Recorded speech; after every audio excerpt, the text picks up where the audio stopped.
Would you say that you are living your best life? Would you say that you found your passion? So often we're told to follow your passion or do what you love and you'll never work a day in your life. But what if you don't know what your passion is? How do you discover it? Let's ask organisational psychologist and executive coach Jo Hart. Hello. Hi, Kim. How are you? I'm well. Now, we have Year 12s graduating at the moment. What would you say to parents or grandparents of teens that age who don't know what they want to do in life at this point? Well, I've actually got one that's just graduated as well. So I've been going through this conversation in the household at the moment. Perfect. And what I've been saying is, you know what? It's okay. It's actually okay to not know exactly what you're going to do and be. And why don't you just let your head out a bit and enjoy yourself for a few weeks?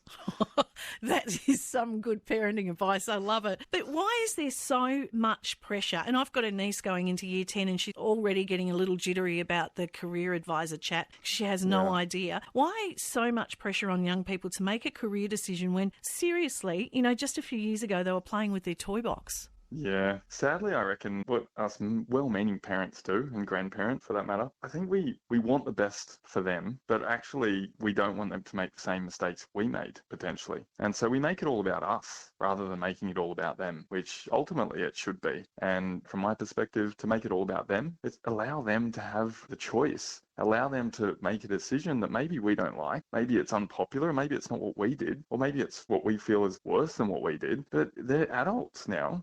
They're ultimately adults, so allow them to explore and just have a go at life. Well, there would be people driving home in their 50s, their 60s, whatever age, the people that never have really turned their passion into their profession. Would you say to those people it is never too late? Yeah, I would say it is absolutely never too late. And the concept of your profession being your passion, I think it doesn't need to be limited to that. Your profession might be a means to get to your passion. So it might be something outside of work that is your passion, but having a job that enables you to support that passion is actually giving that job purpose and extending it to your passion, if you want to think of it in that way. So the idea that work has to be a passion, I think that's where we get a little bit stuck on that. Although there were some great stories that came out of COVID, weren't there? Those people that wanted to minimise stress and spend more time enjoying their hobbies and their interests and making money out of it. Totally, and that's definitely an option as well. If you have a hobby or an interest that affords you to be able to make a bit of a side hustle and turn it into an entrepreneurial endeavour, by all means. Unfortunately for me, my side hustles like fishing and four driving aren't necessarily money spinners, they're more like money sinkholes. But at the end of the day, we do things outside of work that actually bring us joy. And I think if we're experiencing joy outside of work, we bring that joy back into work. And so it cuts both ways. How do you find your passion then? I know this is like how long's a piece of string, but just a couple of tips would be great. I reckon experimentation. Yeah, experiment. Just keep trying. There's so many different things out there to have a go at, and to think that you chose a career and that you're going to make it work, that's where we might come unstuck. So if you're miserable, have a crack at something else. Don't necessarily pull up stumps and quit your job and drive off into the sunset. That might not work. But yeah,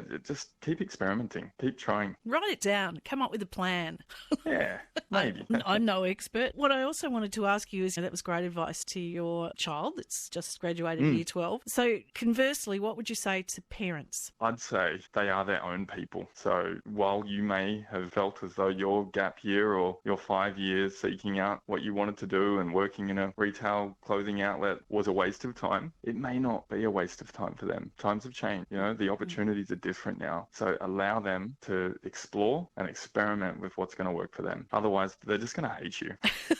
And we don't want that, do we? We do not want that. We do not want that. With my son, I just remember him playing FIFA on the PlayStation like ad nauseum. And, he would just soak up soccer and Premier League. And when he got to the age where he's applying for jobs, he'd be saying, I've just sent off a job for such and such at Arsenal. I'm like, mate, whatever.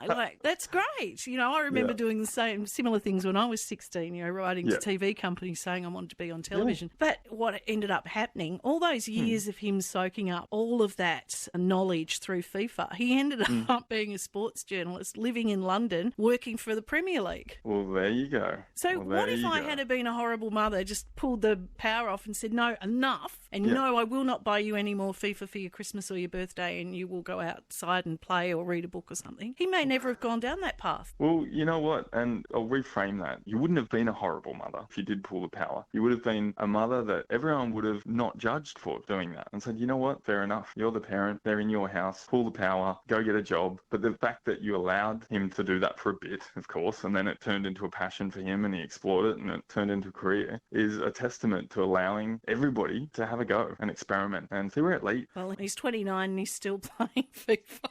Yeah, well, I know my son's been giving the PS5 a bit of a workout. Exactly. At some point, I'm not sure it's going to turn into a sports journalism career. Let's just be honest about that one. It's a different game, but yeah, watch what if they're soaking up some level of knowledge, then you never know where it could lead to. Correct. Look, they could become a gaming designer. There are jobs for those. That is highly possible. Yeah. Highly improbable, but yes, it is possible. All right, can't wait to see what happens. Thank you so much, Joe, for the conversation. Thank you, Kim. I Cheers. appreciate it. Joe Hart, organisational psychologist and executive coach there.